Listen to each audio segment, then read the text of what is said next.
The problem that's addressed by the gospel is bigger than our finding peace or building confidence or overcoming fear or finding fulfillment.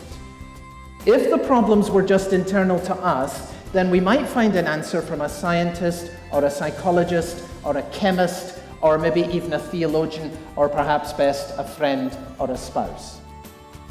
Welcome to Open the Bible with Pastor Colin Smith. I'm David Pick. I'm glad you could be with us today. And Colin, there certainly are problems in the world, but ultimately there's one big problem which goes beyond people. Yeah, and the big problem is that we're on the wrong side of God.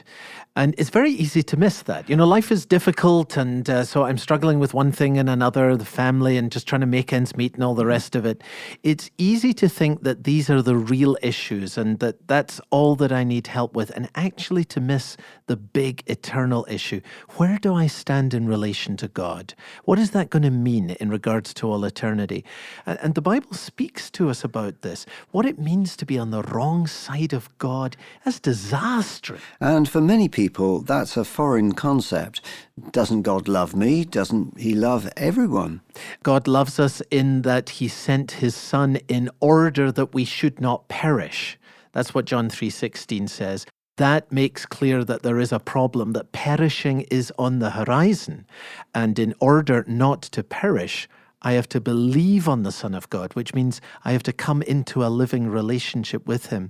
So what the Bible's doing is it's taking us beyond the level of just what we immediately see and feel. And God is telling us the reality that we really need to confront. And how wonderful that he speaks into that reality of our problem with the greatest good news a person could ever hear. That great good news is the gospel itself. And we began to think about that last time. Ultimately, it's not you and I who get to define what the gospel is. No, and thank God for that, because if we made it up, then our ideas would die with us. God has revealed to us what the gospel is. And it's not even just about us as individuals. It's about his redemptive work for the whole world. He's going to bring about a new creation, a new heaven and a new earth. And the way to be part of that is we've got to become new creations in Jesus Christ ourselves. We find that in Galatians Chapter 1. So join us if you can in your Bible as we continue the message, The Gospel is from God. Here's Colin. Where did the gospel come from? Number one, the gospel did not come from Paul. That's a statement worth writing down, because the debates around this these days really go quite deep. The gospel did not come from Paul, and I'm looking here at verse 11. I want you to know, brothers, you sense the earnestness and the weight in his heart here. I want you to know, brothers, that the gospel I preached is not something that man made up. Now, this is crucial, because if Paul invented the gospel, or if his teaching is a kind of personalized version or slant on the gospel, then number one, we can have no confidence about its truth. Number two, we have no obligation to submit to it. Number three, we have every liberty to disagree with it, if he made it up. The gospel did not come from Paul. Second, the gospel did not come from the church. Look at verse 12. He has said, I want you to know, brothers, that the gospel I preached is not something that man made up. I did not receive it from any man, nor was I taught it. I didn't receive it. I wasn't taught it. Now, of course, this whole subject became strangely topical for us earlier this year in this whole business of the Da Vinci Code. Remember that? And what was the point of this book, the Da Vinci Code? The assumption of the book, the Da Vinci Code, was that the gospel is the tradition of the church, that it has been distorted and that it has been manipulated in the interests of those who hold power. And again, you hear this sort of thing quite often. I hear it often in opportunities that I have to try and speak with other folks about the gospel. Here's one of the lines I often hear. Well, of course, you can't trust the Bible because the Bible was written by the church. You heard that one? The church wrote the Bible. Well, of course, that's a great way of avoiding its authority, because if the church wrote the Bible, there's no reason in the world why anyone today should submit to it, let alone believe it. No, if the church wrote the Bible, then the task of each generation in the church would be to adapt that teaching from previous generations to honor the inheritance, but then to find the way in which it fits most appropriately into the needs of our own day. Now, Paul makes it quite clear, I want you to know, brothers, that the gospel I received is not something that man made up. I did not receive it from any man, nor was I taught it. It did not come to me from the church. It isn't a matter of a tradition that was passed on to me. It is therefore not something to be adapted or changed. I find it helpful to keep this little couplet in my mind, and you might find this useful as well, that it is not the church that creates the gospel, it is the gospel that creates the church. That's worth remembering, just putting it simply. Remember, that's true in Acts in chapter 2. How did the church come into being? Through the gospel. Peter gets up and he declares the gospel, 3,000 people are saved, and the first church is formed. The church has its genesis from the gospel, not the other way around. Very important to understand that. How should a church be planted? Around the gospel. It is the gospel that creates the church, not the church that creates the gospel. I want you to know this, Paul says. I did not receive it from any man, nor was I taught it. Now, I actually find this helpful to use in conversation with folks who are not persuaded about Christianity. And you might find this helpful too, to say,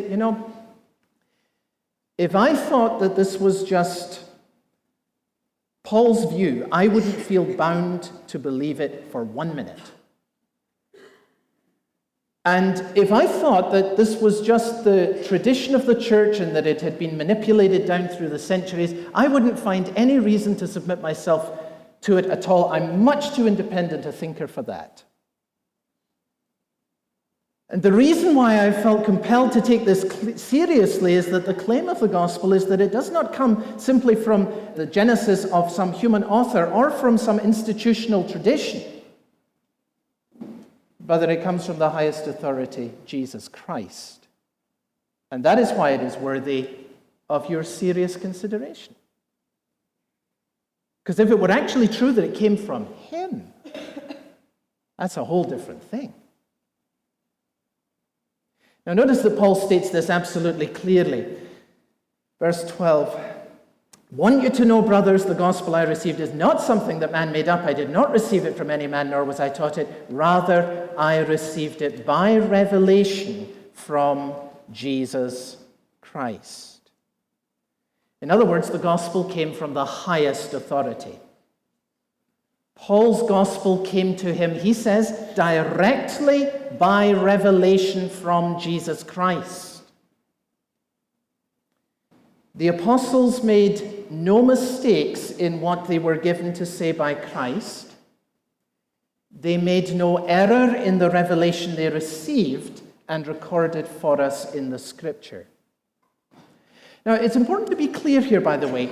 We do not claim that the apostles never made any mistakes, or that in some way they were perfect, or that they were above any sin or any struggle. We do not make that claim.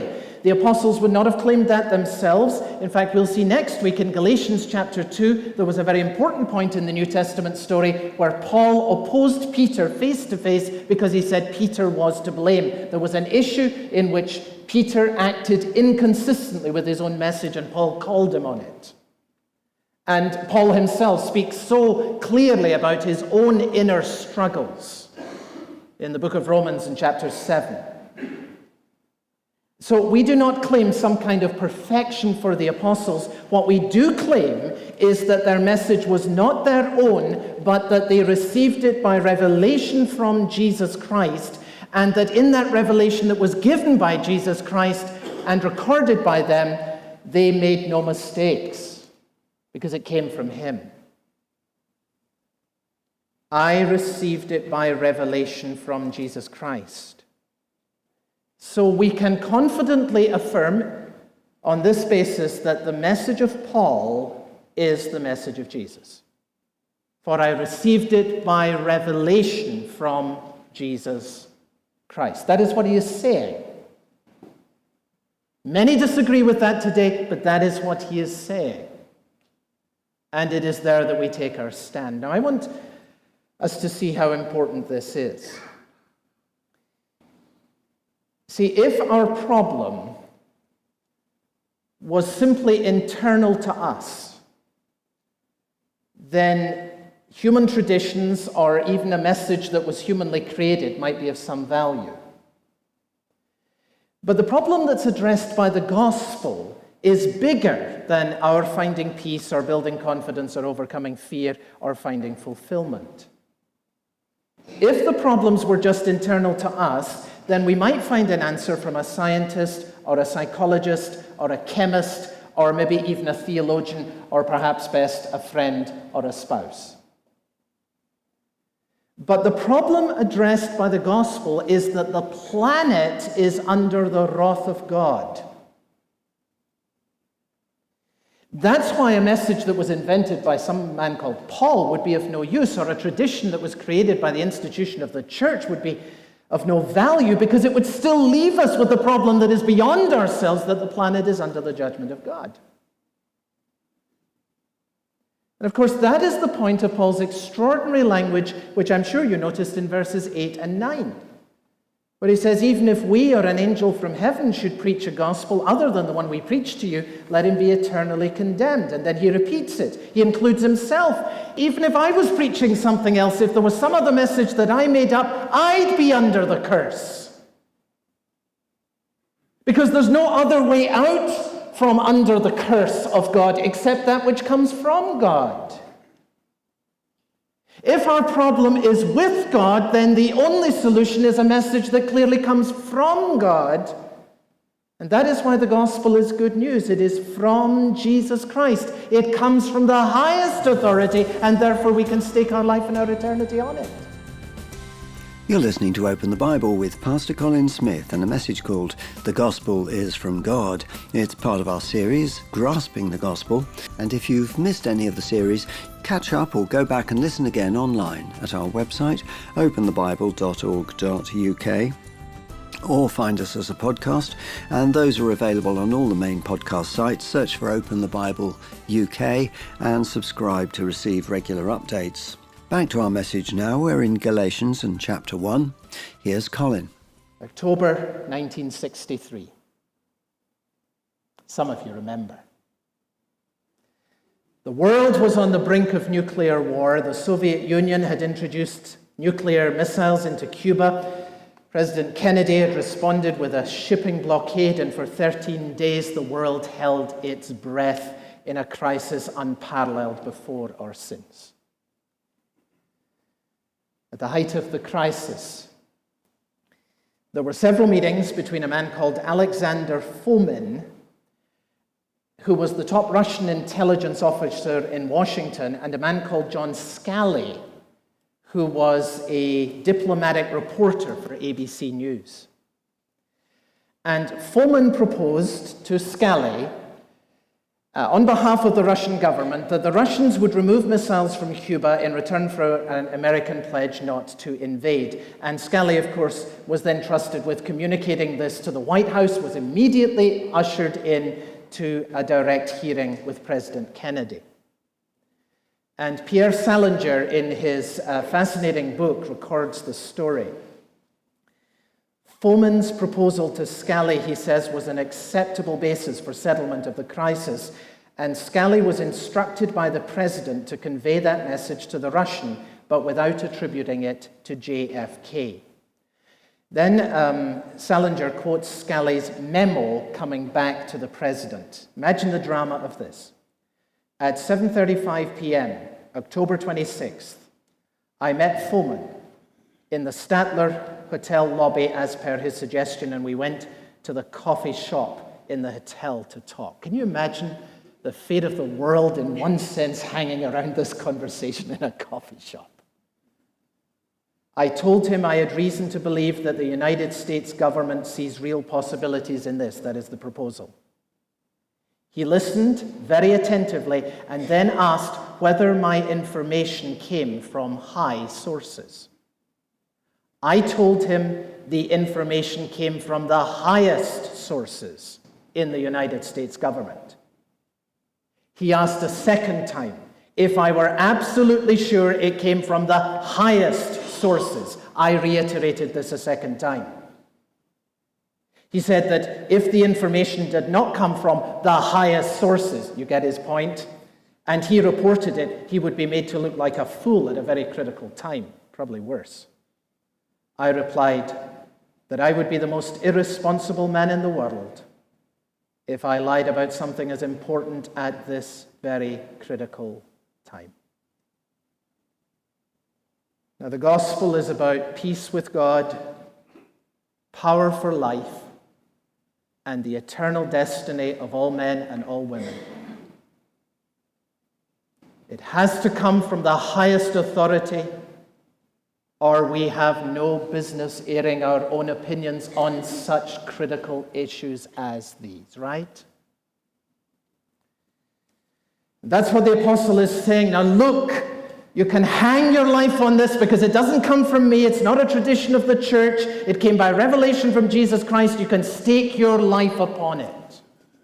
Now here's the application very quickly. Number one, our responsibility to take the gospel to the world. See, if the gospel was simply our tradition, we have no right to spread it around the world. And you know, that is what many sociologists, anthropologists have been arguing as a case against world mission for a long time. They're saying, now look, other cultures have their own constructs, and their own religions, and their own sacredness. And what right do we Westerners have to invade, and so forth and so on? And I think that we have to say that if the gospel were simply a Western tradition or a human invention, we would have no right to take it to the whole world. We would be obliged to respect the integrity of other cultures with their own traditions and leave them alone, and it would be arrogance to do anything else. If the gospel is simply our tradition, we have no right to spread it to the rest of the world, but if it is God's revelation, we have no right to keep it to ourselves. So, the very basis of world mission rests here. I did not make it up. It is not a tradition of the church. It's by direct revelation of Jesus Christ, Word of God. And the second application is very obviously this, our responsibility to guard the gospel in the church. Notice, by the way, that Paul doesn't write an epistle to the false teachers. I think that would have been a waste of time. He does not write an epistle to the false teachers. He writes an epistle to folks in the pew, if I can use that phrase, to ordinary Christians, to the church community at large. And he assumes that we will have the ability to discern truth from error, and that we, the church, will exercise that responsibility. And you know, professors of theology have a huge responsibility. And pastors and elders have a huge responsibility. But Paul's primary concern here with the guarding of the gospel is in his appeal to ordinary Christians, because the best defense against error is a congregation that is grounded in the truth. So I wonder if we're taking that responsibility seriously, to guard the gospel in the church and to take the gospel to the world. They both follow directly from our convictions about what the gospel is. And here finally is the personal application for us.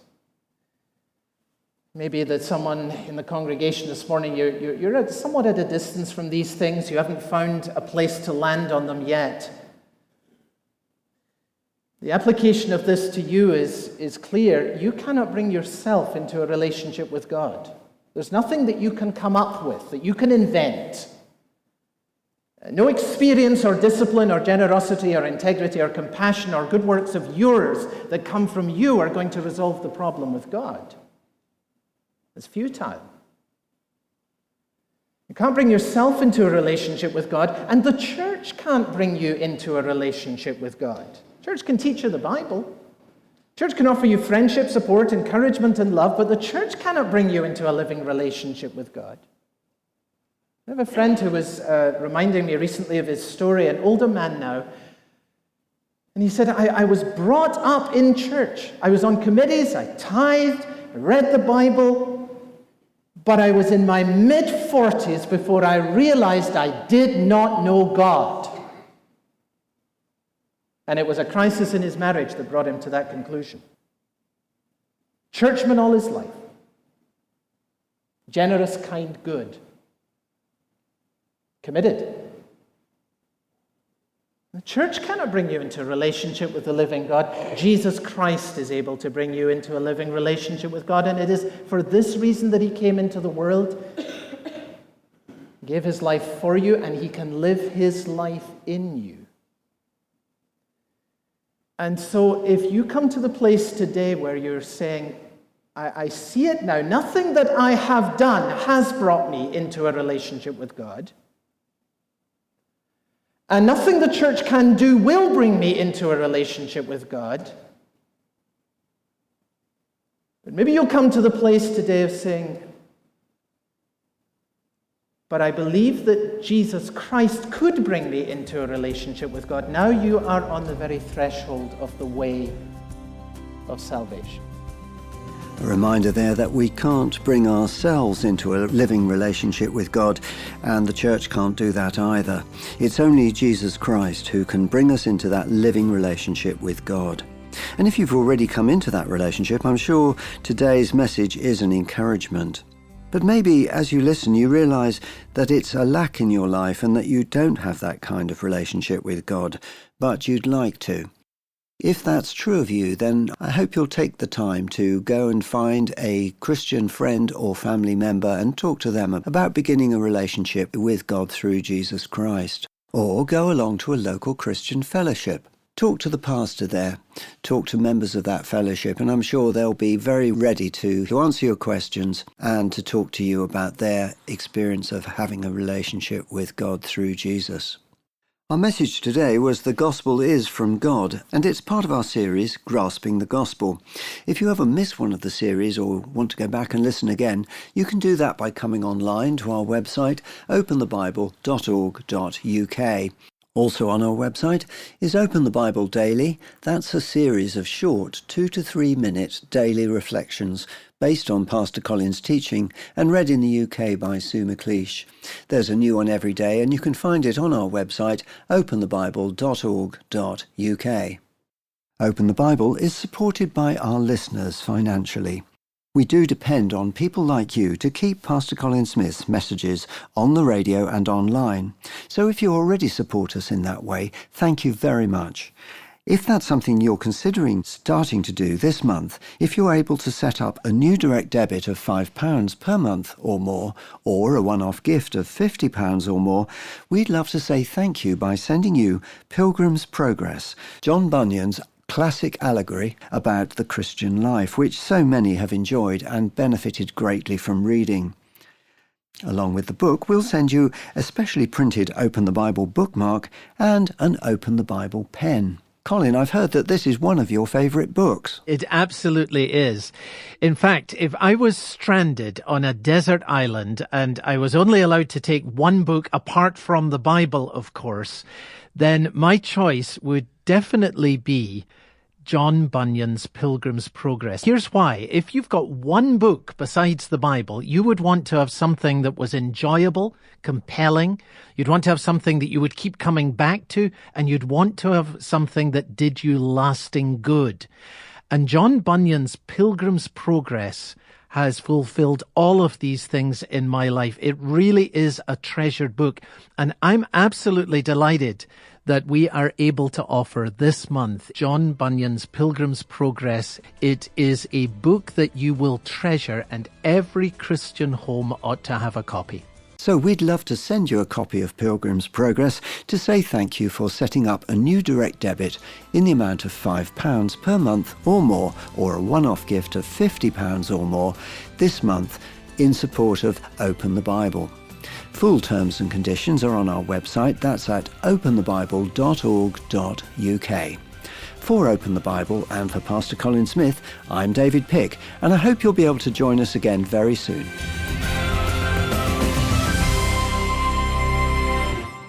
Every church has its own heritage, and that's important. Discover how this heritage, though, became more important than the gospel in one church. That's next time on Open the Bible.